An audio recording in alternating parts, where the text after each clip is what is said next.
donc, comme nous le rappelions ce matin, en lien avec ce texte de Saint Cyril de Jérusalem, alors peut-être se rappeler que ces questions d'exorcisme, ces rapports à toutes ces forces de l'ombre, parfois pour certains c'est une évidence et c'est ok avec ça, pour d'autres c'est difficile. Peut-être aussi qu'aujourd'hui, dans les temps anciens, il y avait une conscience peut-être de la présence de ces forces violentantes et tourmentantes, peut-être plus prégnantes, et qu'au fur et à mesure, quelque chose d'une sensibilité ou d'une attention à ces forces diaboliques s'est édulcoré et émoussé. Le diable, diront certains, c'est le prince de ce monde. Et il y aurait tellement de choses à dire, tellement de choses à dire sur la manière dont ces forces viennent nous agripper. Le mot grappin, c'était une des expériences que faisait le Saint Curé d'Ars, vous savez, c'était particulièrement en lien avec les combats spirituels, justement avec le démon, le grappin. Et le grappin, il vient nous prendre, vous le savez, à travers ces différentes fonctions de puissance, de possessivité, de possession, de jouissance. Et si on en parle, c'est aussi quand même parce que nous n'oublions jamais, et ça je fais référence à une contemplation assez bouleversante, je trouve, du texte de l'Apocalypse de Jean, d'un autre père, Alexandre, russe, qui n'est pas le père Shmeman, mais le père Alexandre Mène, ce prêtre magnifique, assassiné en Russie à la fin du XXe siècle, et qui nous rappelait aussi que, à travers le texte biblique, mais c'est aussi en écho avec ce que ces anciens nous rappellent dans ces moments du carême aussi, ces moments de confrontation avec le mal. On peut peut-être encore un peu approfondir. Dieu finalement nous révèle que, et particulièrement dans les fins de cycle que nous vivons aujourd'hui, ce qui s'accomplit dans les profondeurs de l'histoire et quelle force gouverne le monde. Et n'oublions jamais qu'au-delà de figures médiatiques, ou d'organisation, on le sent bien aujourd'hui à travers toutes ces logiques de guerre qui s'enflamment. Là maintenant, ça y est, c'est parti entre le Pakistan, je crois, et l'Afghanistan, différents drames qui se jouent. N'oublions jamais que sont à l'œuvre véritablement dans les profondeurs de grandes forces spirituelles et angéliques. On oublie souvent que derrière tout ce qui se trame dans la périphérie ou dans l'extérieur d'une information tellement douloureuse, derrière, c'est un immense combat dont il s'agit. Un combat qui empoigne toutes les matières du monde. Les textes bibliques nous rappellent véritablement qu'il y a un combat invisible, titanesque, qui se joue dans les entrailles de notre histoire personnelle et collective. La lutte entre le Christ et ses forces résurrectionnelles, l'archange Michel, ces grands archanges, ces forces de lumière, qui ont déjà gagné, on pourrait le dire, dans le principe. Mais en même temps, je dirais, toutes ces forces du Satan, du dragon et des anges, qui sont encore très opératifs, je dirais très opératives dans notre monde, parce que nous-mêmes, nous ne savons pas comment nous positionner. Nous sommes tellement objets, nous nous laissons être objets. Avec toute l'histoire de ces forces, rappelez-vous, elles sont là, non pas pour qu'elles nous empoignent, parce qu'on se laisse être empoignés, mais qu'on les remette dans cette posture d'adversaire, et elles sont au service, finalement, ces forces, si nous les situons bien, et si nous sommes bien situés en nous, elles sont au service de l'avènement de toujours plus de foi et de lumière. Donc c'est comme si elles font œuvre d'adversaire, comme un combat, l'art martial, et la nécessité justement, par contre, de rencontrer ces forces de l'ombre, ces forces qui sont là, pour, si nous sommes bien positionnés, ordonnés à la présence du Christ, maître de notre vie, eh bien elles vont nous aider régulièrement à travers le processus d'accouchement, processus de rencontre avec ce qu'il y a de plus profond en nous. Elles vont nous aider à révéler, à mettre au monde pour qu'il y ait toujours plus de présence du Christ en nous. Donc, paradoxalement, elles sont au service, si nous sommes bien situés, de l'avènement de quelque chose de nouveau. Vraiment dans nos profondeurs. Donc ça, c'est vraiment quelque chose d'important à rappeler. C'est une réalité aujourd'hui. Certains diront qu'il y a un combat d'autant plus paroxysmique, particulièrement aujourd'hui. Donc avec ces forces qui se révèlent, mais qui sont aussi à l'origine donc de l'émergence d'une nouvelle conscience. Et on le sent.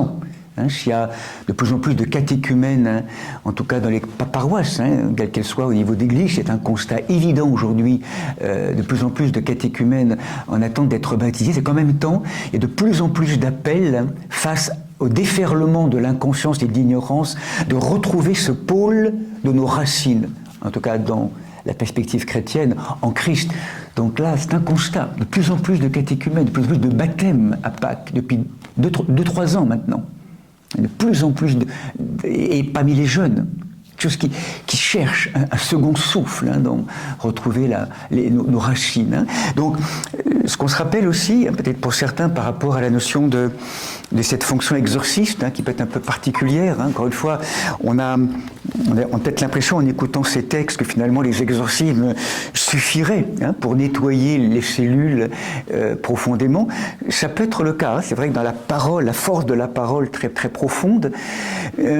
Alors après, avec toute la rencontre aussi avec toute la rencontre et la connaissance de la vie intérieure, ce qui était aussi le cas ô combien à l'époque avec les pères et les mères du désert, comme thérapeutes de toutes ces grandes passions de l'âme qui nous habitent.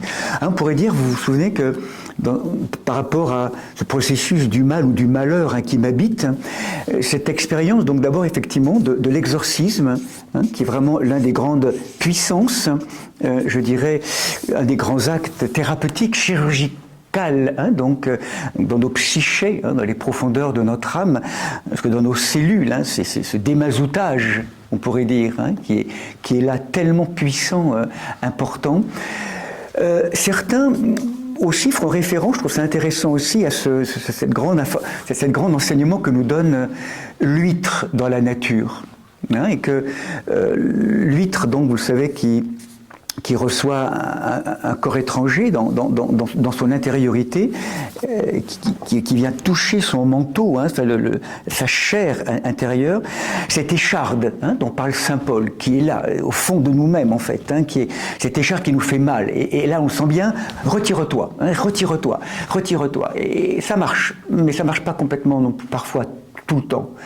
Parce qu'il y a un appel peut-être à un autre travail, complémentaire, qui est un travail de regarder ce qui se passe là, et donc le travail qu'on retrouve dans nos aspects d'accompagnement thérapeutique aussi.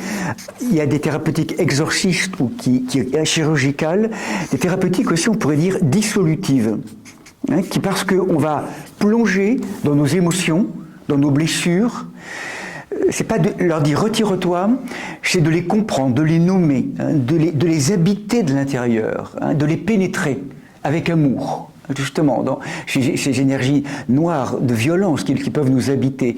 Et le fait de les nommer, le fait de les comprendre, le fait de les pénétrer avec amour, ces animaux, eh bien quelque chose qui va se dissoudre, qui va se retourner.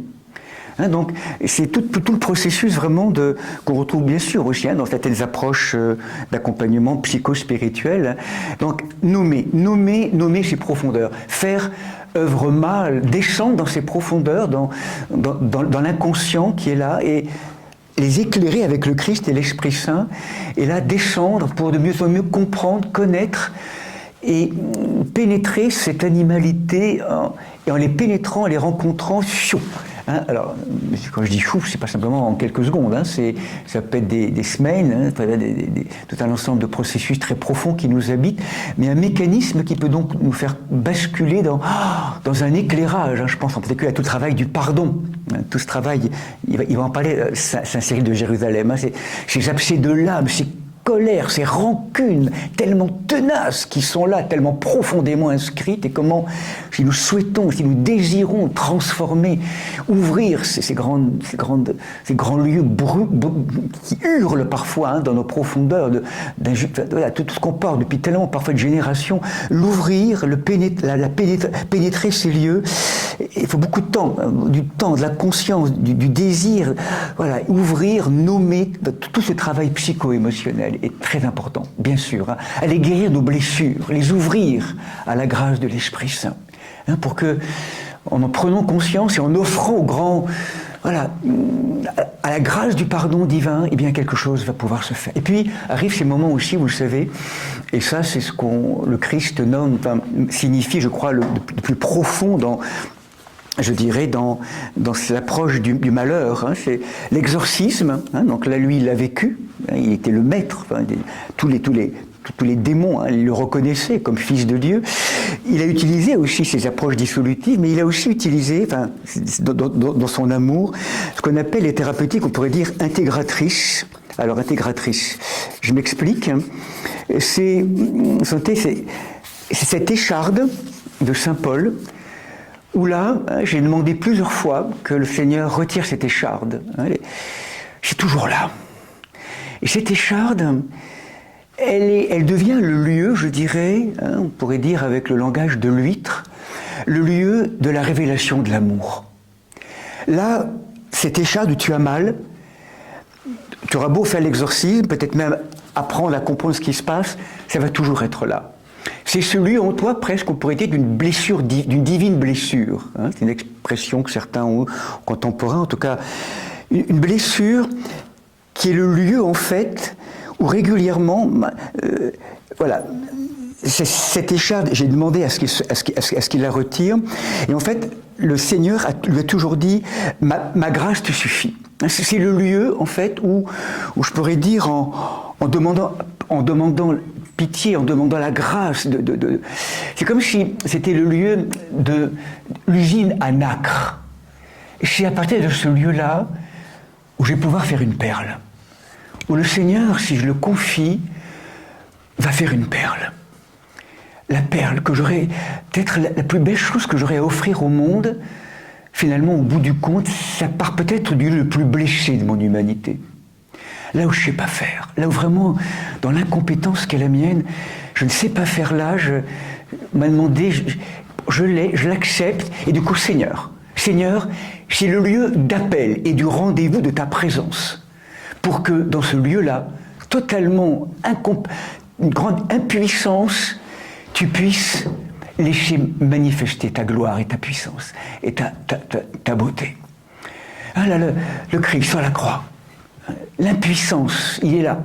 À la fois, il est impuissant, totalement abandonné à toutes ces forces de mort. On a l'impression qu'il est impuissant et pourtant, là, il manifeste sans doute la plus haute puissance, qui est que c'est pas ça qui aura le dernier mot. Père, pardonne-leur, ils savent pas ce qu'ils font. C'est la résurrection.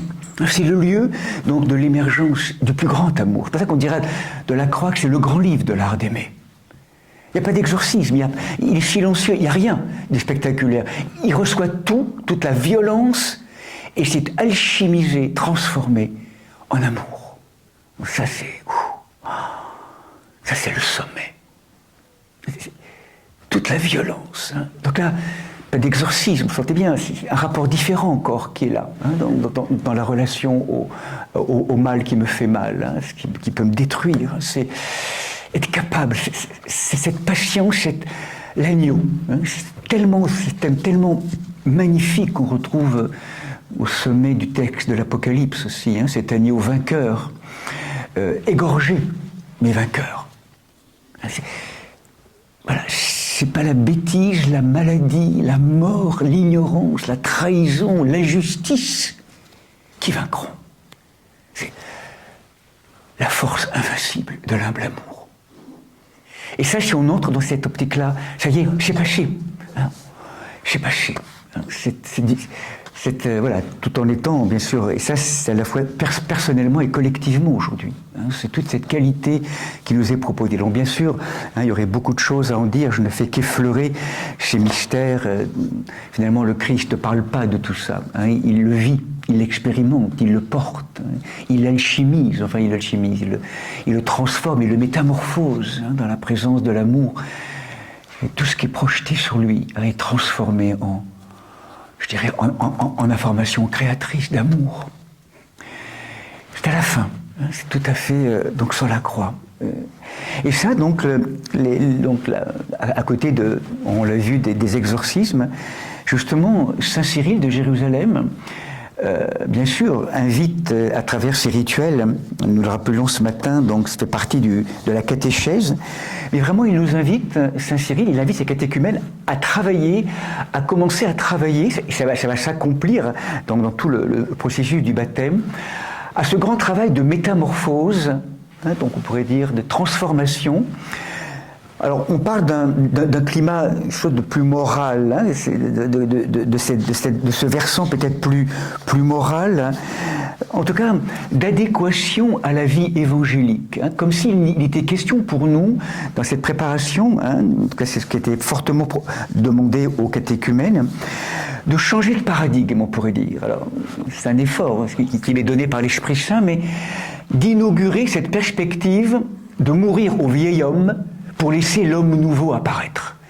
La mort du vieil homme. Donc là, il aura plusieurs choses à nous dire. Saint Cyril, on va donc le rappeler, peut-être l'actualiser, hein, il y a quelques minutes.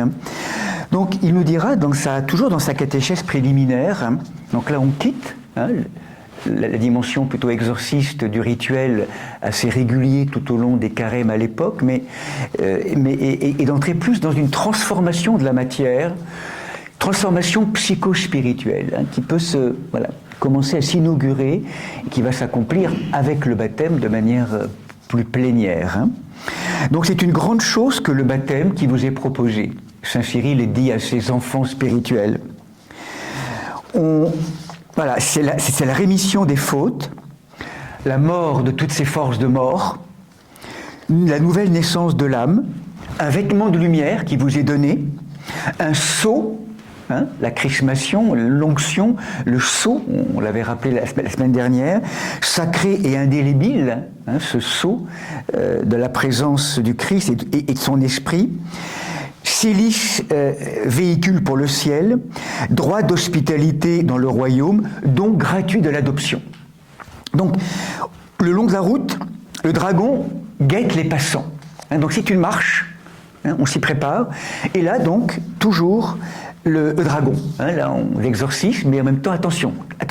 Donc là, derrière tout ça, vous sentez bien, ce que cherche à révéler et à nourrir Saint Cyril, c'est la vigilance.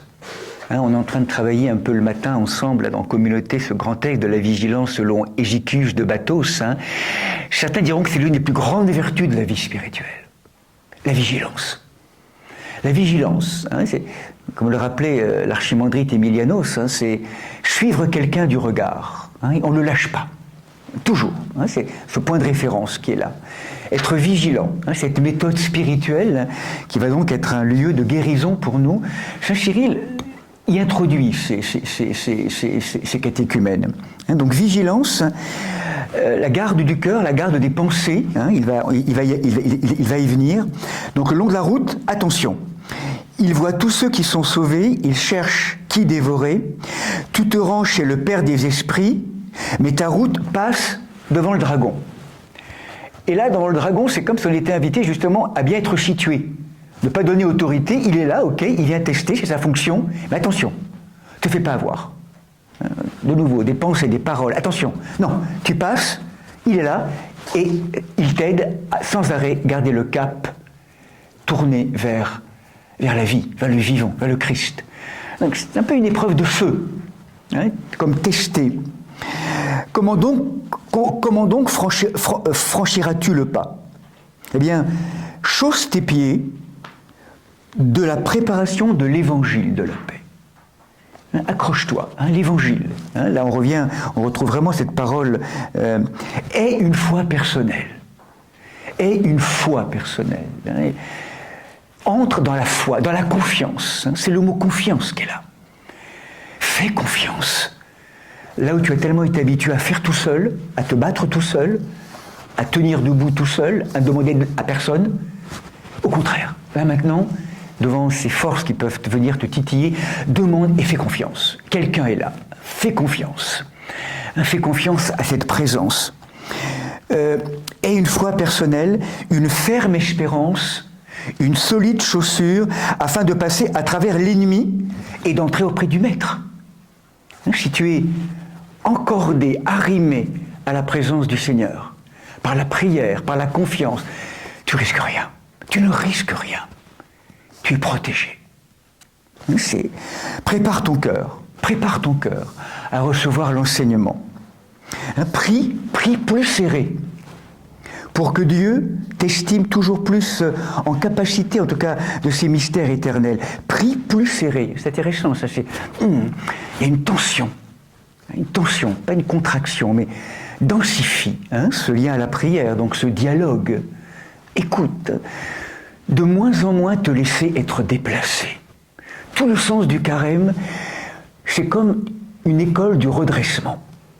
On est sans arrêt déplacé, atomisé, aspiré à droite à gauche, et là, ne lâche pas la vision, la ligne droite, ne lâche pas, ne lâche pas. Et reviens à ton cœur, reviens à la prière, reviens. C'est toute une musculation, on pourrait dire, d'un corps de vigilance qui nous est demandé.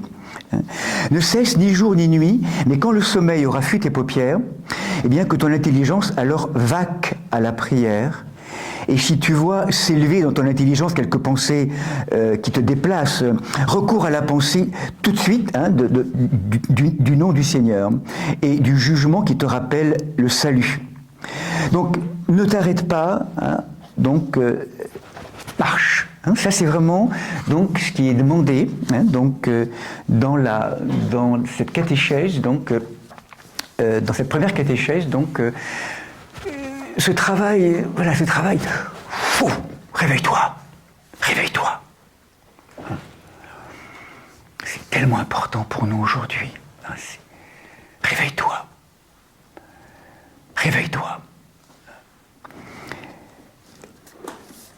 Peut-être qu'on pourrait aussi rajouter, donc, dans sa deuxième catéchèse, dans sa première catéchèse, baptismale, ce que nous rappelle, peut-être encore un petit quart d'heure, 10 minutes, un quart d'heure pour terminer avant la pause, toujours pour nourrir ce climat évangélique. Très clairement, Saint Cyril de Jérusalem nous dit « nourris la joie », l'appel à la joie.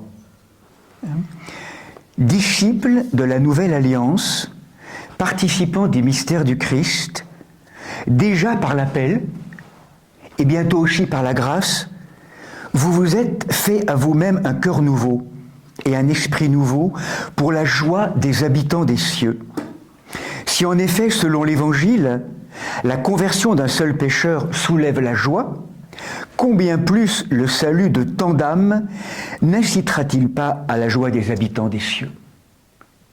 Si nous savions, ça c'est vrai que cette perspective céleste est bouleversante, lorsqu'une âme se détache, se décroche de ce lieu de mort ou d'objectivation, de manipulation et profondément, consciemment décide de se tourner vers la source d'amour, c'est une jubilation. Et vous savez qu'il y a un ami qui est là tout proche de nous, malheureusement, qu'on convoque très peu, pas assez, c'est l'ange. La fonction de l'ange, l'ange gardien, qui nous est donné à chacun et chacune, c'est de nous accompagner dans ce retournement. Il est là au service de notre chemin. Il y a un compagnon de lumière tout proche de nous. Vraiment. Et donc là, l'ange, le compagnon, enfin il a compris, enfin elle a compris, enfin il se retourne, enfin elle se retourne. L'ange est là. N'oublions jamais, d'ailleurs ils sont là, les anges sont là. Pas si c'est une présence qui est régulièrement convoquée pour vous dans votre vie, mais vraiment, c'est un ami de lumière. Je dirais que c'est l'être le plus proche de nous qui est créé, qui est comme un degré de participation à l'Esprit Saint. Il est exactement là pour nous accompagner dans le projet du dessein de Dieu à mettre au monde. C'est vraiment notre jumeau de lumière qui sait exactement ce par quoi on doit passer, ou ce par quoi on pourrait passer pour répondre au bouleversant dessein du Père sur nous. Il y a le compagnon, l'ami, le frère, la sœur, l'époux, l'épouse humains qui sont là pour nous aider, pour être des... Mais n'oubliez jamais l'ange de lumière.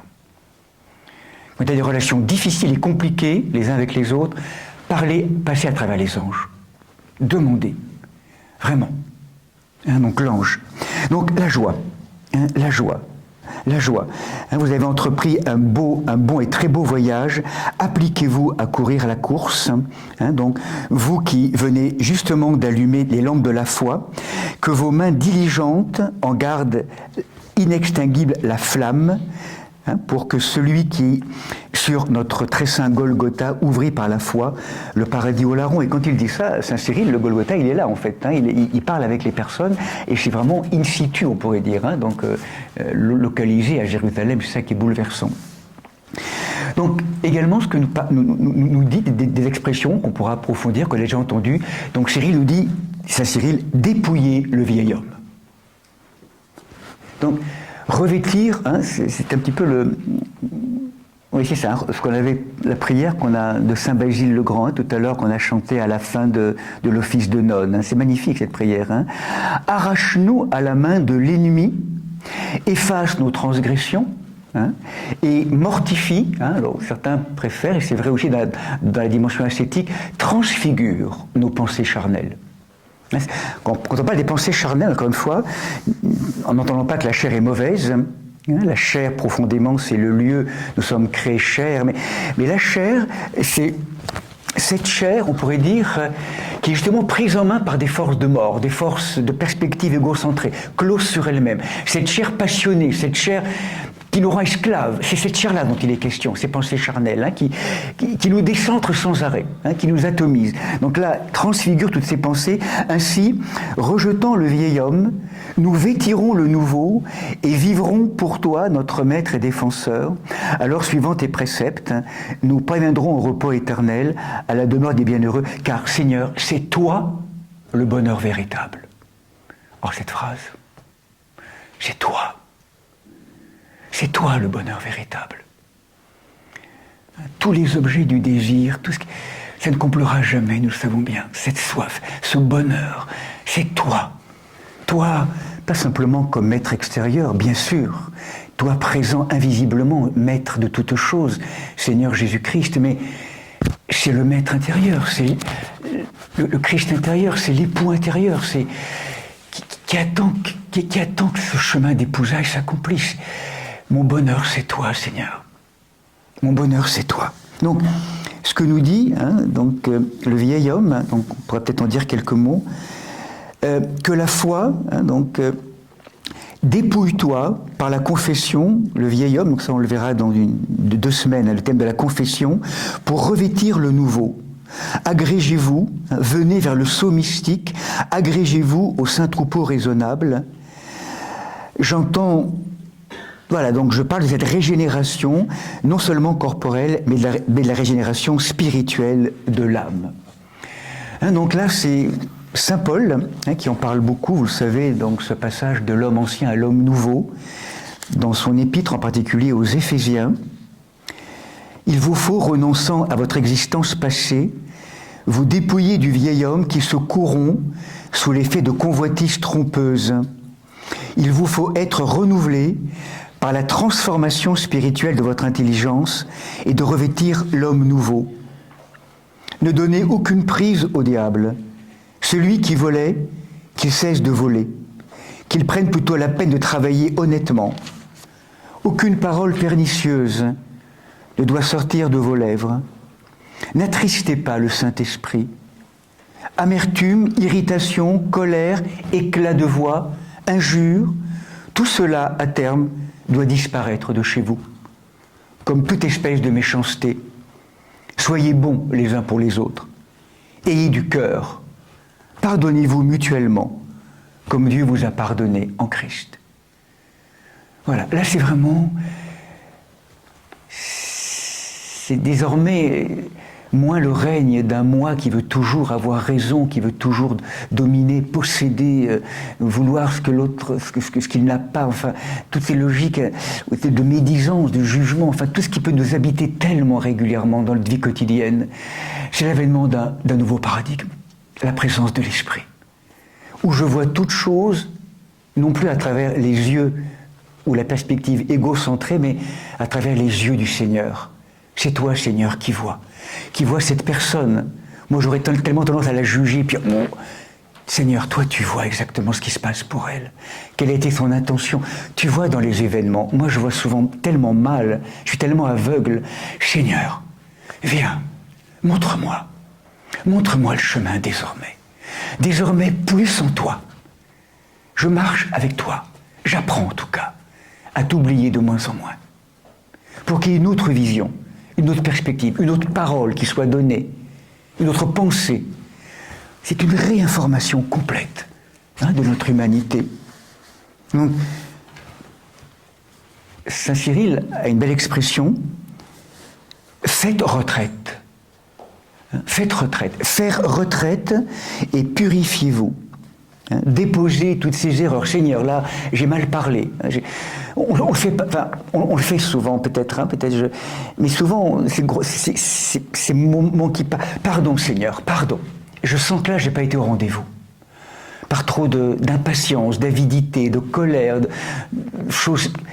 Tout de suite, essayons de le rectifier tout de suite. Là, je n'ai pas été au rendez-vous. Peut-être pas tout de suite vers l'extérieur, mais déjà intérieurement. Confesse, c'est-à-dire dépose, vois tous ces lieux où tu as été à côté, où tu as raté la cible de l'amour et de la vie. C'est le péché. Et je pêche tellement souvent. Je crois bien faire et de plus en plus être... arrête-toi aux exercices, fréquente les catéchèses, débarrasse-toi de toute préoccupation humaine. Vraiment, renonce au flux de paroles inutiles, ne médis pas, n'écoute pas non plus volontiers le médisant, mais sois plutôt prêt à prier. Montre dans l'ascèse la vitalité de ton cœur, purifie ce réceptacle pour recevoir une grâce toujours plus abondante. Travailler à la purification de la coupe du cœur. Et tellement, veille, tu cours pour toi-même, veille à ton intérêt. Et dernier point tellement important que rappelle aussi Saint Cyril, si tu as un grief contre quelqu'un, renonce-y. Tu viens recevoir le pardon de tes fautes, il s'impose que toi aussi tu pardonnes à celui qui t'a fait mal, qui t'a fait mal. Donc vraiment, c'est cette capacité à pouvoir pardonner. Combat pour ton propre âme en ces jours si importants. Nourris ton âme des divines lectures, car le Seigneur t'a préparé une table spirituelle. Donc pardonne. Demande la grâce du pardon. Pour les autres, mais aussi pour toi. Parce que celui peut-être qu'on a le plus de mal à pardonner à travers des paroles ou des actions, c'est nous-mêmes. Qu'est-ce qu'on peut se faire comme mal par moment? Dans des actes, des paroles tellement anciennes qui sont là, tellement de mal à se pardonner. De ne pas être parfait comme papa ou maman l'auraient voulu. Mais, en vérité, ce n'est pas l'histoire. C'est simplement de pouvoir, accepter notre finitude, se découvrir dans cette perspective et se découvrir infiniment aimé. Voilà, c'est cette grâce, se libérer de soi-même. Et vous savez que, peut-être pour conclure, on le reverra peut-être la semaine prochaine un peu plus encore, dans les approches contemporaines, maintenant pour peut-être le rendre actuel, tout ce travail de travail bien ordonné sur soi-même, dans son beau livre de La Terre comme soi-même, vous le savez, dans les perspectives, alors pour le coup, éco-spirituelle, dans la dimension, je dirais, de transformation du macrocosmos, parce que nous prenons en compte et soin de notre microcosmos intérieur. Vous savez que, donc, Michel Maxime, en lien avec la grande tradition, je dirais, de l'Église primitive, envisage particulièrement pour nous 3 aspects à travailler. Le premier aspect, nous le sentons bien, c'est prendre soin de la guérison de nos blessures. Donc, tout à l'heure, justement, on était là en train de dire sur l'exorcisme, mais derrière tous ces lieux d'attache du démon, du dragon, quand il peut être là, il y a toujours un point autour d'une blessure de l'amour. L'amour perdu, un manque d'amour, on a été aimé mais on a perdu l'amour, ou alors des amours mal situés, des amours incestueux qui nous manipulent, on sent que c'est mal situé. On fait comme on peut avec ça. Donc, retrouver toutes ces émotions fondamentales qui nous habitent et ne pas les maltraiter, et les écouter. Hein, guérir nos blessures, et tout un mouvement là, très très beau aussi qui accompagne tout ce travail d'aller écouter ces blessures de l'âme, ces blessures de notre cosmos intérieur. Si on ne les écoute pas, on les reproduit dans le cosmos extérieur. Hein. Aller écouter l'écho de la souffrance de la terre qui pleure, du verbe qui pleure en chacun d'entre nous, hein, du verbe de vie qui pleure. Des larmes qui coulent. Pourquoi? Où es-tu? Les larmes de Jésus. Ça pleure en nous. Ça pleure. Ça pleure parce que c'est tellement un être amour qui pleure que ses enfants se perdent sans arrêt. Aller guérir donc ces blessures, les écouter, aller ausculter ces blessures profondes qui nous habitent. Dans ce travail de conversion, hein, de retournement, travail psycho-spirituel obligatoire qui nous oblige à plonger, hein, on l'a rappelé tout à l'heure, faire œuvre de connaissance, de rencontre avec ces lieux douloureux, ces lieux de déliement, hein, donc guérison des blessures, qui, vous le savez aussi, parce que dans ces blessures, on a perdu confiance, par la perte de confiance profonde ontologique, arrive aussi un élément qui est la peur. Travailler sur les peurs, nous dirait donc toute cette pratique aussi contemporaine. Vaincre la peur. N'ayez plus peur. N'ayez plus peur. N'ayez plus peur. Quand est-ce qu'on peut ne plus avoir peur? Alors, la peur peut être utile aussi. Hein. Grâce à la peur, l'éloge de la fuite, hein, d'Henri Laborie, hein, on est capable aussi biologiquement d'échapper à la menace. Donc, c'est intéressant. Dans la peur, quelque chose d'intéressant. Mais cette espèce de peur, on est sans arrêt menacé. On vit sous la menace perpétuelle. C'est inconscient. Hein, c'est l'impression que c'est la peur. L'antidote à la peur, c'est la confiance. La confiance profonde. N'ayez plus peur, je suis. N'ayez plus peur. C'est peur de la mort, c'est peur de mourir, c'est peur de souffrir, c'est peur, toute forme de peur. Hein, derrière tout cela, bien sûr que c'est légitime, hein, biologiquement, mais derrière tout ça, nous disent les anciens, c'est le manque de confiance. C'est la confiance perdue. Père, je sais que tu feras au mieux pour moi. Je sais que tu veux mon bonheur, tu es mon bonheur, Seigneur. Donc, pourquoi avoir peur? Tout ce qui m'arrive, tout ce qui va m'être donné, c'est ok. Je dis oui. J'ai plus peur. J'ai plus peur, tu es avec moi. C'est une expérience intérieure, profonde. Une expérience de filiation retrouvée profonde qui change la perspective. Notre relation avec les autres, ne plus être aimé, ne plus être... tout ça est beaucoup moins important parce que, Seigneur, tu es là. Et puis, bien sûr, en lien avec la guérison des blessures, hein, vous le sentez bien, dans les mécanismes de blessures non guéries, non assainies, dans le vide, dans le creux qui est là de la blessure, il y a aussi un lieu qui est un des grands bras de levier du système paradigmatique de la consommation. Vous savez, c'est le lien au désir. La pathologie du désir. Désir exacerbé, multiplier les besoins au niveau des corps, des objets du désir, qui fait qu'on est dans une espèce d'insatisfaction perpétuelle, d'atomisation. Et cette atomisation, elle est sans fin parce que nous sommes habités d'un désir infini. Donc, c'est jamais satisfait. Et donc, du coup, il y a des besoins encore plus importants qui sont là. C'est une course effrénée qui nous rend esclaves. C'est monumental, ce processus, dans la société actuelle. On est forgé là-dessus. Ouais, sauf que, en fait, nous savons bien, quand nous comprenons, quand nous entendons que seul l'infini pourra combler la soif d'infini qui nous habite. C'est la fin de la course. Je crois que progressivement, c'est la fin de la course aux objets du désir extérieur. Quelle vanité. Mais bien sûr, Seigneur, il n'y a que toi. Il n'y a que l'infini qui pourra combler. Là, encore une fois, vous sentez bien, voilà, l'antidote, toi, quitter la perspective égocentrée et retrouver la place dans le jardin. Toi, c'est toi qui nourrira la soif d'infini, de connaissance, d'amour, de tout ce qui peut m'habiter d'infini qui est tellement en manque. C'est toi, mon Seigneur, qui me comblera et qui me creusera pour toujours m'inviter à une marche de commencement en commencement.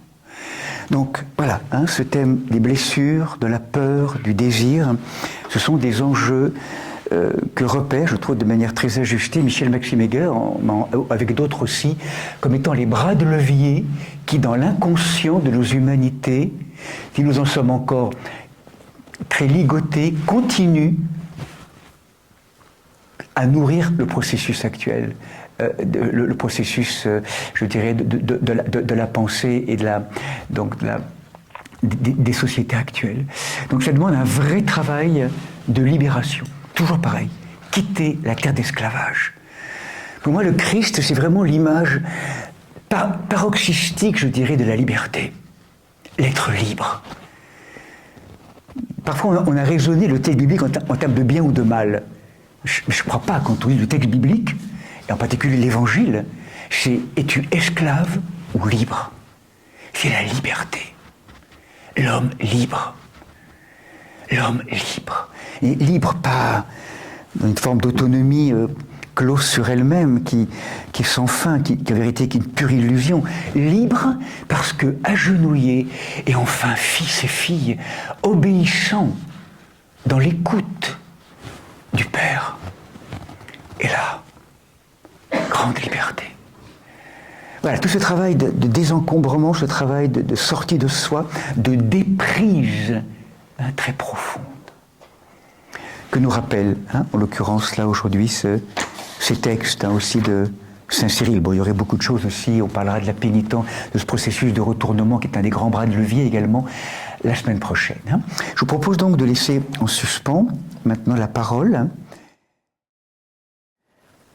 Voilà, je propose de rencontrer maintenant la troisième facette qui d'ailleurs prend le plus de place dans l'œuvre de Saint Cyril de Jérusalem. C'est toute la dimension, je dirais, plus rationnelle, plus intellectuelle, avec la construction et l'apprentissage de tout ce qui peut être ces textes du symbole de la foi. Ces grands textes que nous abordons aussi dans le cadre des pèlerinages à Saint-Michel, que nous chantons régulièrement. Je crois en un seul Dieu, le Père Tout-Puissant, ces différentes vérités, ou en tout cas cet effort intellectuel qui va saisir particulièrement l'Église du 325, le premier concile, 325 jusqu'à 787, le 7e concile, pendant 4 siècles. 4 siècles, l'Église va être saisie dans un travail intellectuel de grande densité, avec des rencontres, des polémiques, comme un lieu d'accouchement qui a été très confrontant, souvent dans certains débats, pour arriver à définir et à mettre en mots, avec le plus d'exactitude possible, en lien avec aussi le vocabulaire de l'époque, dans l'approche philosophique qui était à ce moment-là l'arrière-plan culturel et philosophique, comment trahir le moins possible. Enfin, comment ne pas trahir du coup et poser un texte clair pour en fait contrecarrer justement tout un ensemble de tentations, peut-être parfois légitimes, en tout cas ce désir sans cesse présent qu'a l'être humain face à des mystères qui le dépassent, de vouloir chercher à circonscrire dans leur intelligence rationnelle quelque chose qui est de l'ordre de, je dirais, de l'inconcevable, quelque chose qui n'est pas de l'ordre de l'incompréhensible, de faire entrer dans des cases quelque chose, des mystères qui ne sont absolument pas audibles du point de vue de la compréhension simplement rationnelle. Et là, pour les anciens, c'est comme être des gardiens, et les femmes aussi sont là, même si elles ont moins écrit, mais en tout cas elles gardent par la prière, elles sont gardiens et gardiennes du dépôt de la foi. C'est-à-dire d'une expérience, d'une réception, d'une plénitude qu'ils ont vécue, les premiers, les hommes, les femmes, qui ont cheminé, qui ont vécu, qui ont mangé, qui ont parlé avec Yeshua, avec le Maître. Là, ils étaient au plus proche d'un brasier, du feu, qui éclaire et qui réchauffe. Mais c'était impossible à comprendre à l'époque où ils ont vécu près du Maître. En tout cas, dans les 3 années de sa prédication. Il faut que je m'en aille pour que le paraclet, l'avocat, un second avocat, vienne vous éclairer et vienne vous ouvrir à l'intelligence des Écritures et à l'intelligence du salut. Et en fait, les premiers apôtres, hommes et femmes, les femmes ont sans doute, de manière évidente, eu le pressentiment peut-être beaucoup plus fort. Jean, très vite, le disciple bien-aimé, plus jeune dans cette dimension virginale, a eu ce mystère. Mais beaucoup d'hommes, des apôtres très proches de Jésus, de son vivant, n'ont pas compris grand-chose en fait, ou en tout cas ont compris. Mais c'est vraiment après la Pentecôte, le don du Saint-Esprit, que le voile s'est levé, et là, ils ont été les témoins, et ils ont pu aller dire. Et du coup, tout au long des siècles, c'est comme si nous-mêmes, en tant que fidèles, nous recevons ces mystères, ces textes, mais progressivement dans la prière, dans quelque chose qui de plus en plus va s'éclairer. Là où on ne comprend rien au départ, vraiment, dans beaucoup d'aspects, c'est comme s'il fallait le travail régulier de l'esprit qui, progressivement, année après année, va nous ouvrir à des perspectives autres de compréhension. Lorsque, à la question que posait Jésus, « Et pour vous, qui suis-je » rappelez-vous, à ses premiers apôtres, Pierre qui dit, après que les apôtres aient bafouillé, tué Élie, « Et pour vous, qui suis-je » voilà, qu'est-ce qu'on dit que je suis? Donc il répète, « Et pour vous, qui suis-je » Et là, Pierre, « Tu es le Christ !» Tu es le Fils du Dieu vivant, qui était un cri de confession qui était inouï à l'époque, dans le peuple juif. On l'attendait, mais le dire comme cela, et là, Jésus a une parole bouleversante. Bienheureux es-tu, Pierre, Simon de Jonas,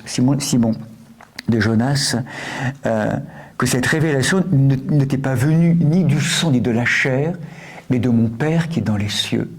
C'est pas humain, cette révélation. Il y a un effort, et en même temps, il y a quelque chose d'un éblouissement, d'une percée. Ah, ça y est, j'ai compris, je vois, je sens, dans toute ma chair, c'est une évidence, c'est une excellence qui est là. J'ai la certitude d'une expérience qui est là. Je ne peux pas comprendre, mais elle est là. Donc l'expérience qui nous est donnée par la présence de l'Esprit Saint. Et donc, il y a eu cet effort intellectuel, je revenais à cela, pendant 4 siècles, pour dire le mystère d'amour de cette incandescence, donc qui, après les premiers apôtres, ont été transmis, puis dès que les personnes, hommes et femmes étant très proches de Jésus, sont nées au ciel, ont disparu, les premières communautés chrétiennes, après puis on cheminait avec eux, mais après, là, c'est comme si on s'éloignait un petit peu des mystères, de l'incandescence de l'origine, du départ des chemins, et là après, le lien avec les philosophies ambiantes, les cultures, avec le refroidissement, un peu de la foi, ou peut-être l'inculturation dans le monde romain, qui fait qu'à un moment donné, régulièrement, paf, il y avait des erreurs, on cherchait à essayer de comprendre ou de faire des liens, du syncrétisme, mais non, mais Jésus, il n'est pas vrai Dieu, il n'est pas homme, enfin, peut-être de trucs compliqués, et en fait, des perspectives autres, et là, régulièrement, des hommes, des femmes, non, être gardien et gardienne du dépôt, de l'incandescence du départ des chemins, ne pas oublier, être des personnes qui font mémoire. Ce qui s'est passé est inouï. C'est prodigieux. Et on essaie de le mettre en mots pour que régulièrement, désormais, dans toutes les communautés chrétiennes, et c'est l'apprentissage que font les catéchumènes, d'entrer progressivement dans ces textes, dans la compréhension de ces textes du mieux que nous pouvons, en se rappelant que ces textes, on les comprend intellectuellement, parfois on ne comprend rien d'ailleurs, en tout cas on comprend, mais il y a plein de choses qu'on ne comprend pas bien, et au fur et à mesure, dira quelqu'un comme le métropolite Philarète de Moscou, le credo appartient à celles et ceux qui le vivent. C'est l'incarnation de ces textes. Et c'est là où, justement, avant d'entrer dans le texte de Saint Cyril, que je vais survoler parce que en quelques minutes on ne peut pas le toucher, mais rejoindre quand même cette dimension-là, je fais référence à des remarques d'un diacre, diacre Marc Ménestré, qui a fait une très beau polycopié sur la divine Trinité et sur la Christologie. Et diacre Marc, donc, qui est vivant toujours, qui est en Belgique, rappelait de manière très synthétique, je trouve, que dans la mentalité contemporaine, ces mots d'hérésie, d'erreur, éveillent en nous un curieux sentiment, bien sûr, voilà, alors après, tout ce qui se dit aujourd'hui, finalement, l'Église de l'origine, c'est un point de vue, mais elle voulait manipuler, il y avait tellement d'autres courants par ailleurs, une espèce de profusion de textes, d'idées, et où finalement, on pourrait mettre peut-être de discrédit même parfois en disant mais oui, on a voulu cacher l'écriture, enfin il y a d'autres choses, il y avait tout un ensemble d'autres évangiles, tout un ensemble de choses. Et en fait, derrière tout cela, il y a la question aussi derrière que la notion du dogme, de ces gardiens, de ces réalités qui apparaissaient souvent comme le germe ou le prétexte d'un fanatisme intolérant. Donc, je savais qu'aujourd'hui, ce que rappelait Marc, le diacre Marc, aux réactions aux excès injustifiables du passé, on est d'accord, il y a des choses qui ont peut-être été effectivement minimisées de manière très claire, c'est pour ça qu'il faut tout tenir ensemble avec prudence et discernement, mais c'est développé chez beaucoup de chrétiens une méfiance et même une insensibilité au dogme, conçus non comme des vérités à vivre, mais comme des vérités à croire, qu'on pourrait nous imposer de l'extérieur. Vous, les dogmes. Et donc, on entend souvent, qu'importe la théologie et les dogmes, seul compte la spiritualité et la vie concrète. Nous avons le même Dieu, ça suffit. C'est vrai. C'est vrai, on a tellement eu de querelles, enfin de choses au nom de toutes les logiques aussi de l'histoire douloureuse en Occident, de l'Église. C'est clair, là, on n'est pas dans quelque chose d'un déni, mais peut-être de retrouver, je dirais, cette expérience de ces vérités à expérimenter. Et donc, cette réaction manifeste effectivement que pour beaucoup de chrétiens, dont nous pouvons faire partie, nous ne comprenons pas que les dogmes doivent être expérimentés, vécus, à travers une expérience au quotidien, dans la liturgie, dans la prière, dans les exercices, dans l'ascèse, dans les contemplations des textes, l'interprétation des pères de l'Église, des pères et des mères du désert, toute cette expérience. Et donc, on pourrait dire que ce dogme, qui souvent fonctionne par antinomie, est comme un levain dans notre pâte humaine qui existe pour nous façonner à l'image de Dieu. Nous sommes créés à l'image de Dieu, c'est déposé en chacun d'entre nous, et ce mystère d'un Dieu, par exemple, trinitaire, nous le portons en nous. On en a perdu la conscience peut-être intellectuelle, mais il y a en nous quelque chose qui devrait tout doucement s'en imprégner pour que nous habitions, que nous sentions, nous humions ce que c'est qu'être trinitaire, ou la présence de ce Dieu un et trois dans la Trinité, en tout cas dans la perspective chrétienne. Donc pour nous aider à le rencontrer, le Seigneur, de plus en plus profondément. Donc ce que nous rappelle Marc pour conclure, plus le dogme nous devient organiquement substantiel, plus il agit en nous. C'est un travail d'infusion. Saint-Esprit de Dieu, montre-moi ce que ça veut dire tout ça. Et je ferai référence du coup à une parole importante pour aller maintenant vers le texte de pour aller vers Saint Cyril, d'où la gravité des pensées qui déforment les dogmes, nous privent dès lors de ces précieux instruments d'évolution et qui risquent de nous ramener au niveau du ras de terre où notre intelligence s'obscurcit. Le dogma. Il y a très peu de dogmes à l'origine, dans l'Église, c'est vérité à expérimenter. Et ce que nous rappelle donc un homme précieux, il nous dit la chose suivante. Monseigneur Jean de Saint-Denis, le grand restaurateur de l'orthodoxie occidentale, l'un de nos pères spirituels, très profond au niveau liturgique, au niveau de la théologie, un homme bouleversant qui a été canonisé par notre communion d'église il y a quelques années, il dit la chose suivante. Comme on le sait, l'exactitude scientifique et technique est tout à fait nécessaire pour que la machine fonctionne ou que l'opération chirurgicale réussisse. Une inexactitude quelconque peut produire une catastrophe. Une chaudière peut éclater, un bistouri peut tuer. Pourtant, pour lui, ce sont des dégâts miniatures, des dégâts dans le plan physique, dans un plan limité.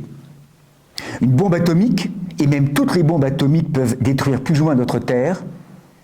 Alors il relativise de manière étonnante, mais enfin, tout en étant très grande, notre Terre finalement n'est pas une si grande chose.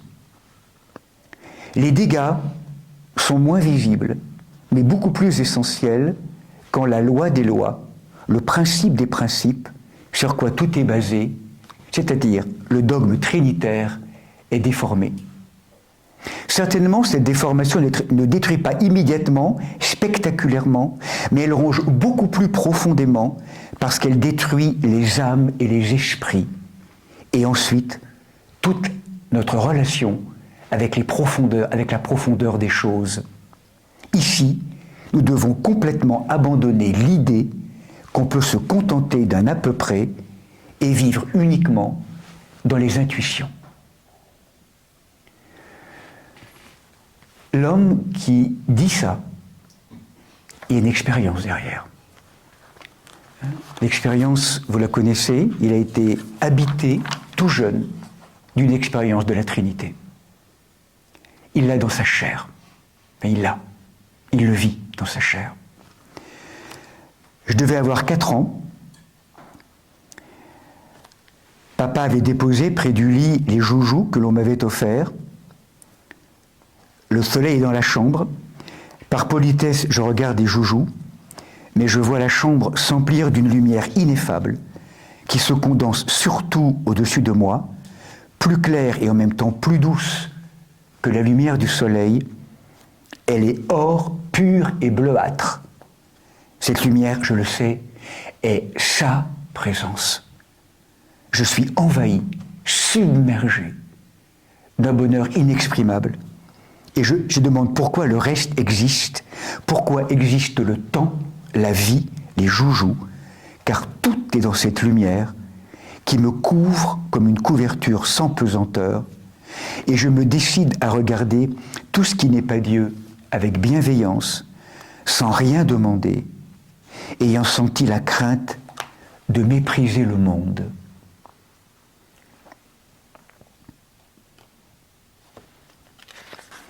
Deuxième expérience, j'aimais tous les êtres. Je ne me voyais point d'ennemis, mais je n'avais confiance en personne. Je n'avais besoin de personne, tout en désirant faire du bien à tous.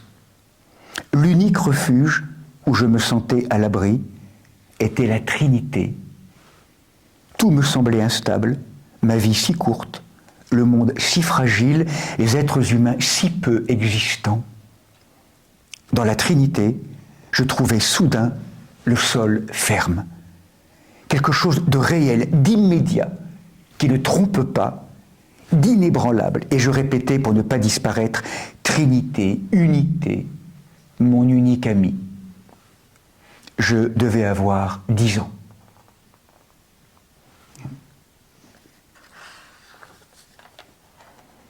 Voilà, une dernière expérience, qui est une expérience également bouleversante. Il avait 11 ans, 1 an après, assis dans sa chambre, au cœur d'un étrange et léger sommeil.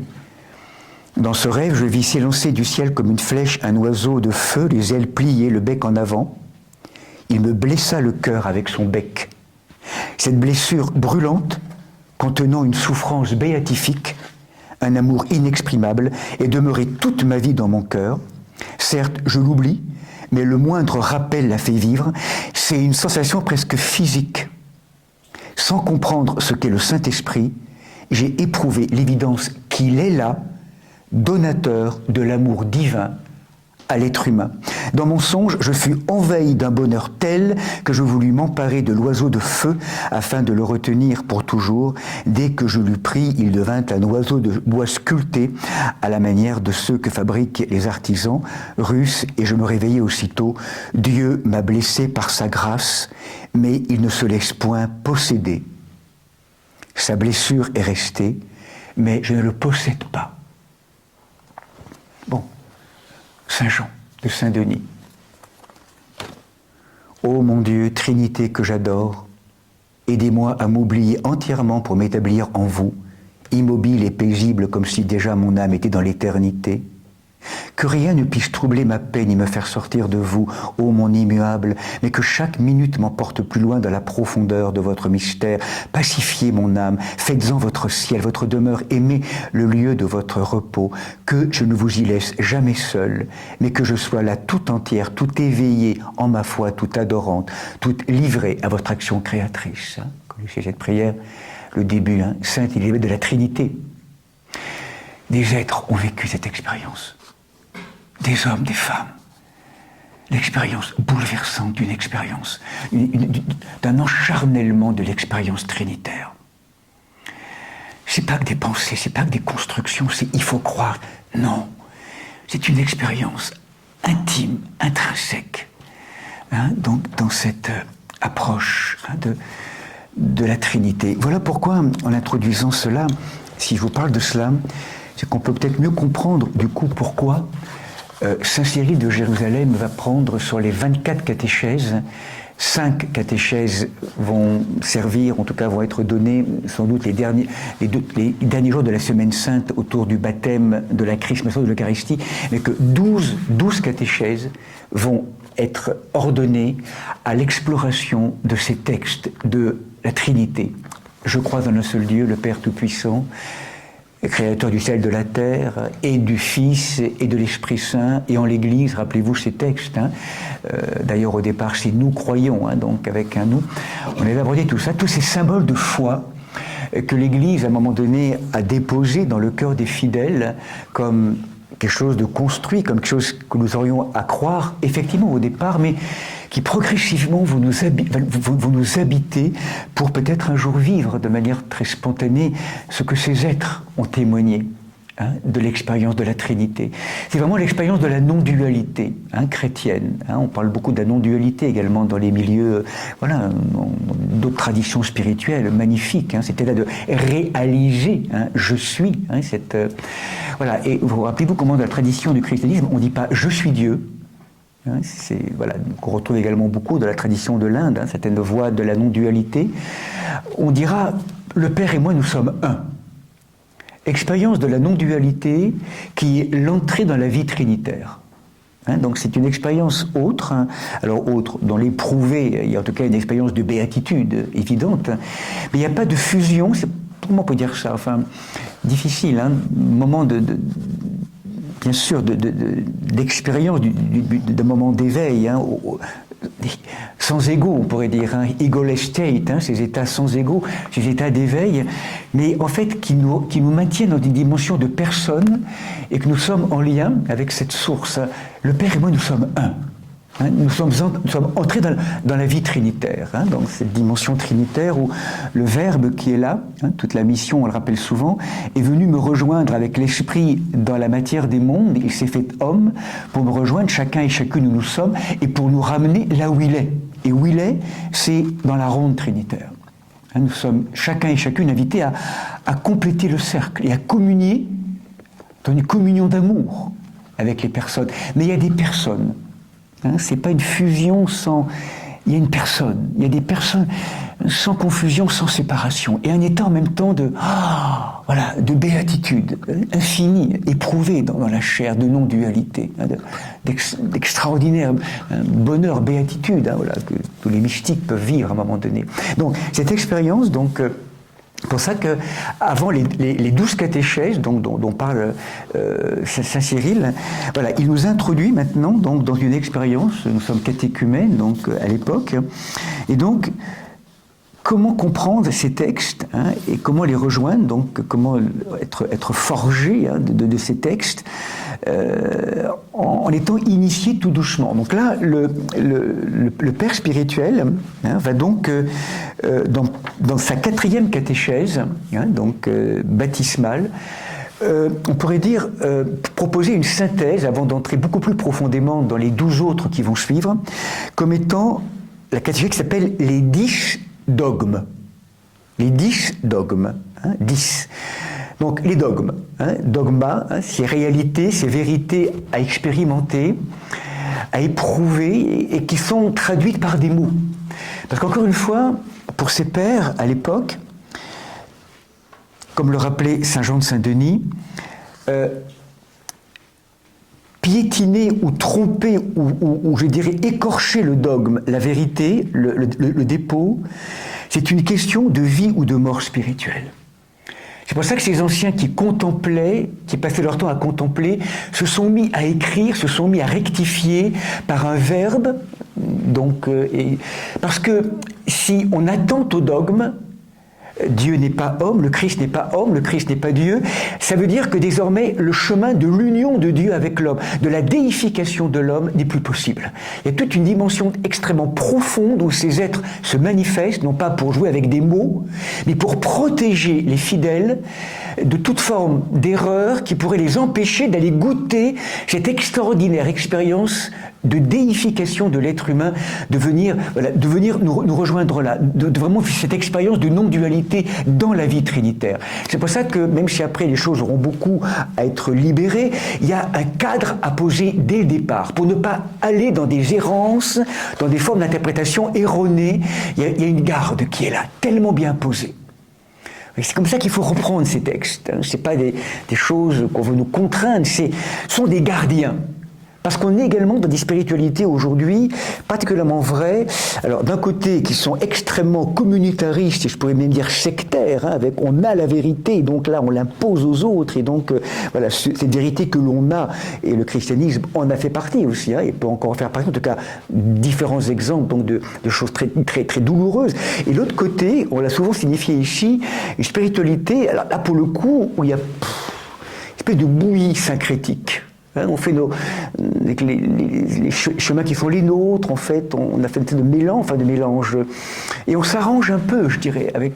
C'est une spiritualité. L'extrémisme, le fondamentalisme, et de l'autre côté, le syncrétisme, le mélange. Le mélange, on navigue en eau mélangée. Et là, pour qu'il y ait une véritable ouverture, on pourrait même dire ici, nous l'avons vécu très concrètement il y a quelques années, beaucoup plus que maintenant sans doute, mais des rencontres interreligieuses, intertraditions, pour qu'il n'y ait pas ce syncrétisme et le mélange, c'est comme s'il fallait reconnaître cette terre d'où nous venons, l'honorer, l'accueillir, non pas être contre et dire les autres, mais par contre accueillir les profondeurs de notre tradition, pour aussi du coup pouvoir dialoguer et entendre les verbes, les logos dans chaque tradition. Enfin voilà, c'est cette expérience qui est sans confusion, sans séparation, cette expérience d'enracinement donc dans la tradition, qui était une expérience. Donc c'est pour ça que dans Saint Cyril donc rappelait à ces catéchumènes, donc avant de transmettre ces vérités qui mènent à la foi, je vais être assez bref, puisque le temps approche, on arrêtera dans 10 minutes, je pense qu'il sera bon d'entreprendre un bref résumé de ces dogmas, ces vérités à vérifier, de peur que le grand nombre des enseignements à donner et l'échelonnement des jours tout au long de la Sainte Quarantaine n'engendre l'oubli dans les esprits les moins expérimentés de votre assemblée. Ayant au contraire aujourd'hui distribué nos graines chapitre par chapitre, nous ne les aurons pas oubliées quand plus tard il s'agira de les cultiver plus à loisir. Que nos auditeurs plus évolués et dont les sens sont déjà exercés à discerner le bien du mal aient donc la patience d'écouter ces rudiments plutôt enfantins et cette introduction qui sent le lait, afin qu'ensemble profitent ceux qui ont besoin de la catéchèse et raniment leurs souvenirs sur des matières déjà connues d'avance, ceux qui possèdent la science. Donc, l'expérience, voilà. Et là, Saint Cyril est très, très, très exigeant, radical. On ne va pas rentrer forcément dans le débat. En tout cas, ces dogmes dont il parle, vous pourrez les retrouver donc, dans ces catéchèses. On va les énumérer. D'abord, le rappel du mystère de Dieu. Un seul Dieu. Donc, ce Dieu un. Donc, d'abord, que votre âme reçoive le dogme fondamental qui concerne Dieu. Il n'y a qu'un seul Dieu, ce Dieu unique, pour tous. Bien sûr, on n'est pas en train de dire c'est le seul Dieu et c'est le meilleur Dieu. Il y a cette réalité, le réel. Il n'y a que le réel qui soit le réel. Donc cette expérience de ce Dieu qui est là, un seul, sans naissance, sans commencement, sans changement, sans mutation. Donc il n'a pas été engendré par un autre, il n'a pas d'autre être pour prendre la succession de sa vie. Voilà, ce Dieu incréé, tel que le credo le conçoit, donc c'est aussi en lien avec des approches philosophiques, culturelles, qui pouvaient, ne pas être justes à l'époque, et peut-être encore maintenant. En tout cas, l'expérience de l'abîme, de l'expérience abyssale de ce Dieu que Jésus appelle son Père. Mais il n'y a pas de mot pour ça. Ce nom, cette présence qu'aucun nom ne peut nommer, mais que tous les noms, devant l'éblouissement, devant la contemplation, cette présence unique qui fonde toute chose, qui crée, présence créatrice de tous les mondes, en tout cas dans cette expérience. Donc là, Saint Cyril développe cette transcendante perfection de Dieu.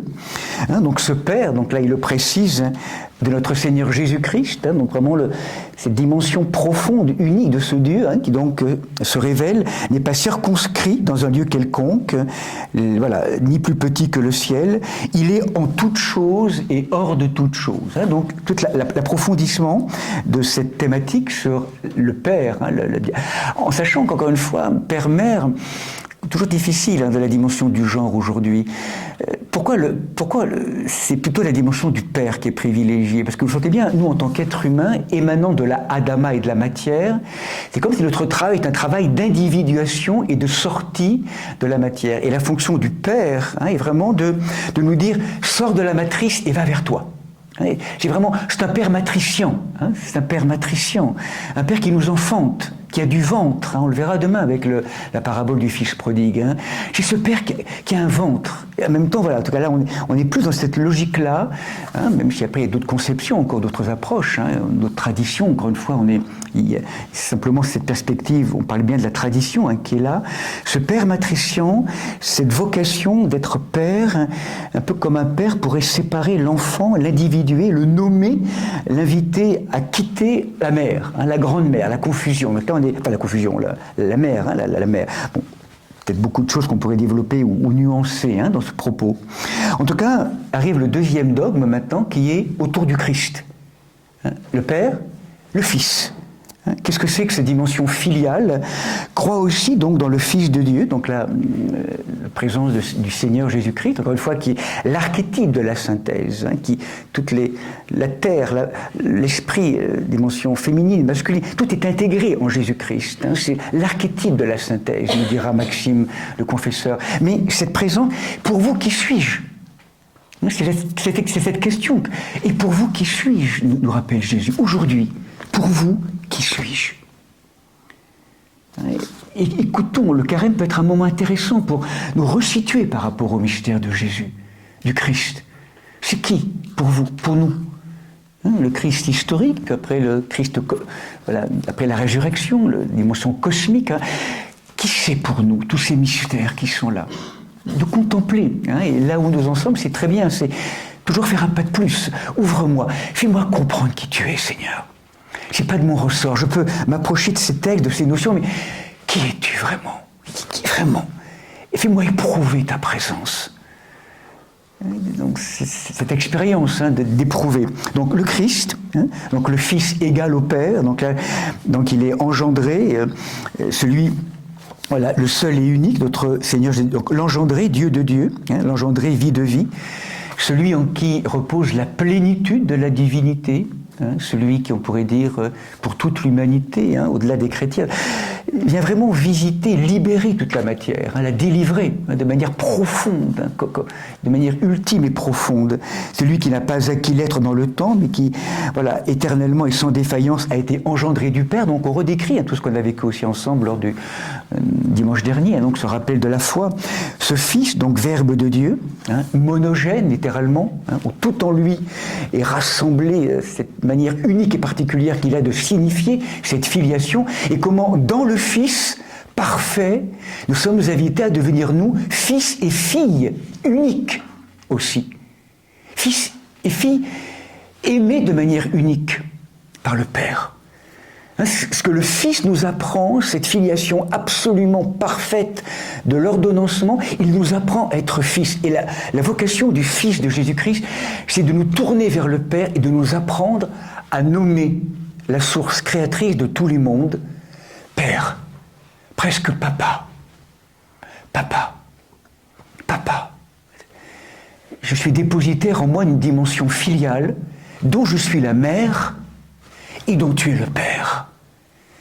Et mettre au monde, je suis.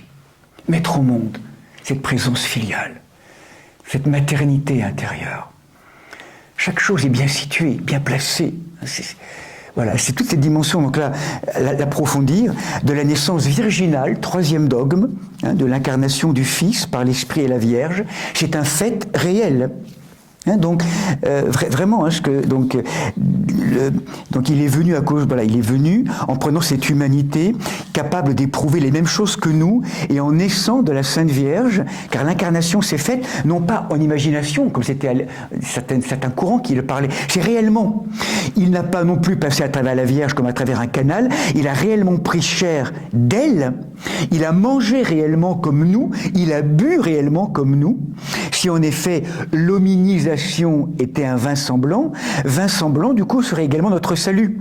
Donc double était le Christ, homme selon ce qui se voyait, Dieu selon ce qui ne se voyait pas, mourant réellement en tant qu'homme et ressuscitant en tant que Dieu. Donc dormant réellement sur la barque en tant qu'homme et marchant sur les eaux en tant que Dieu. C'est une réalité, parce qu'il y avait des courants qui niaient le fait que Dieu se soit fait homme. Il a fait semblant. Le docétisme, dokéo, il n'a pas vraiment souffert, il n'a pas vraiment été homme, il a un an. Enfin, au contraire, il n'est pas Dieu. Dieu ou homme, c'est tout. Et pourtant, c'est Dieu et homme, les deux. Bon, encore une fois, beaucoup de mots peut-être, mais c'est une expérience intérieure. C'est comment, parce que Dieu s'est fait homme, moi en tant qu'homme aujourd'hui, je peux devenir Dieu par participation. C'est la perspective, c'est le chemin, c'est l'union de l'âme avec Dieu. En tout cas, dans la perspective. Quatrième dogme, la croix. Jésus a réellement été crucifié pour tous. Donc vraiment, c'est une expérience aussi. Donc il a été crucifié. Donc là, on pourra il est vraiment descendu aux enfers. Donc de la sépulture, il est vraiment venu rejoindre tous les lieux souterrains pour racheter jusque-là tous les justes. Bon bref, tout un ensemble de la résurrection. Aujourd'hui, il y a des personnes, même parmi l'Église, c'était Vassoula qui nous rappelait ça, qu'il y a des séminaires, et en fait, qui rappellent que la résurrection, c'est symbolique. C'est une résurrection, effectivement, du corps. Mais le Christ ressuscité en matière glorieuse, tel que Marie-Madeleine peut le toucher ou veut le toucher, c'est pas une réalité non plus complètement intégrée. Christ est ressuscité, cette matière de gloire, c'est une nouvelle matière. C'est l'humanité sauvée, projetée dans ses plus ultimes. La matière de gloire, matière tabernacle, la résurrection, donc là il en parle beaucoup, il en parle, donc dans cette résurrection. Le Christ est monté aux cieux, donc Jésus ayant mené à son terme la course de la patience, est remonté dans les cieux, porté donc avec les anges. Si quelqu'un n'ajoute pas foi à ces paroles, donc le Christ crucifié est adoré sur la terre entière. Le signe de la croix, qui apparaît là, le jugement à venir, et après le neuvième dogme sur le Saint-Esprit, le souffle. Crois aussi au Saint-Esprit. Vénère-le tout comme tu as appris à vénérer le Père et le Fils. Sache-le, le Saint-Esprit est unique. Il multiplie ses actions sans être pour autant lui-même partagé. C'est lui qui connaît les mystères, qui scrute toutes choses, même les profondeurs de Dieu. Lui qui est venu sous forme de colombe, qui fut le nerf de la loi, qui maintenant encore le temps du baptême marque ton âme de ton sceau. Toute la nature intelligente a besoin de sa sainteté. Donc voilà, toute une expérience, donc ce long exposé scripturaire. Donc Saint Cyril donc termine en disant: garde toujours dans ton intelligence ce sceau qui actuellement t'est brièvement esquissé à grands traits, et que si le Seigneur l'accorde, te sera exposé du mieux possible. Car lorsqu'il s'agit des divins et saints mystères de la foi, il faut que rien, pas même la plus humble parcelle, n'en soit transmise par une autre voie, que celle justement de cette transmission, ni détournée de son sens. Donc, c'est toute cette expérience de cette transmission et du dépôt de la foi. Bon, d'autres choses apparaîtront après sur le mystère de l'âme, de l'esprit, du corps. Les merveilles du corps humain nous rappelle Saint Cyril, le lien aux aliments, le lien au mariage, aux vêtements, sur la vie morale des chrétiens. Bon, quatrième catéchèse. On suspend la parole, il y aurait beaucoup de choses à en dire, mais voilà, cette journée, c'était un petit peu pour nous rappeler, plonger dans le climat des premières communautés chrétiennes pendant ces temps de catéchèse, ces trois axes à la fois liturgiques, puis cette dimension évangélique, donc on a abordé ces moments et puis cette dimension structurante de tous ces textes et de tous ces symboles de foi, avec ces témoignages de ces êtres qui l'ont vécu dans leur chair. Voilà, nous aborderons donc la fois prochaine peut-être plus le thème inhérente aussi au carême comme grande école du retournement. Donc on abordera, on l'a volontairement mis de côté un petit peu cette fois-ci, on l'approfondira. C'est un thème immense, le thème ce grand thème du retournement, comment ça se passe dans nos cellules, dans nos corps, conjugué avec la prière et conjugué avec la foi, la confiance. Ce sont ces grandes thématiques qu'on retrouve beaucoup également autour du carême, bien sûr, en lien avec le jeûne. Voilà, mais en tout cas, merci pour votre présence et votre patience, donc à travers voilà, le donner et l'expérience de ces textes. Donc il est